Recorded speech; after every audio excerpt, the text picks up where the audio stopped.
काल सभागृहामध्ये या विषयावर चर्चा झाली आणि मुंबईप्रमाणे इतर भागात देखील आता नाशिक भागामध्ये ऊसाच्या पिकामध्ये किंवा जुन्नर भागामध्ये मोठ्या प्रमाणामध्ये बिबटची संख्या वाढलेली आहे आणि विदर्भामध्ये मोठ्या प्रमाणामध्ये वाघाची संख्या वाढली आहे।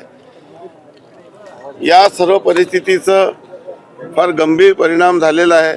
माझ्या स्वतःच्या मतदारसंघात सुमारे 16-17 लोकांचा मृत्यू झालेला आहे। चंद्रपूरमध्ये तर फारच गंभीर परिस्थिती आहे। गडचिरोलीमध्ये हत्तीचा प्रश्न उपस्थित झाला आहे। पश्चिम महाराष्ट्रात उत्तर महाराष्ट्रामध्ये बिबटचा प्रश्न झालेला आहे।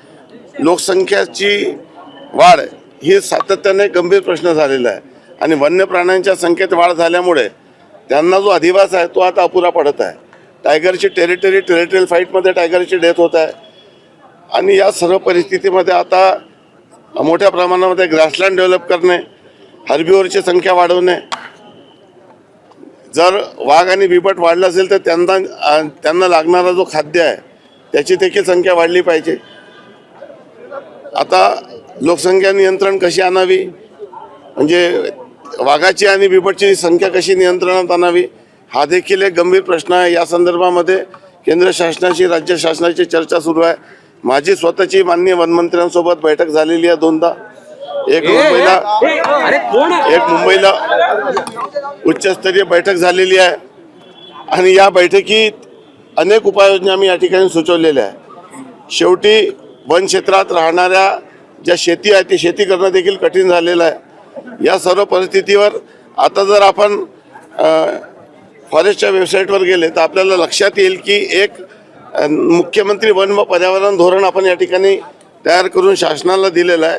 त्यात वन क्षेत्राची जी ग्रासलँड आहे त्याची संख्या कशा पद्धतीने वाढवता येईल त्या दृष्टीने प्रयत्न सुरू आहे। आव्हान आहे, एक नवीन प्रश्न राज्य सरकार पुढे आलेला आहे, बिबट आणि वाघाची वाढलेली संख्या।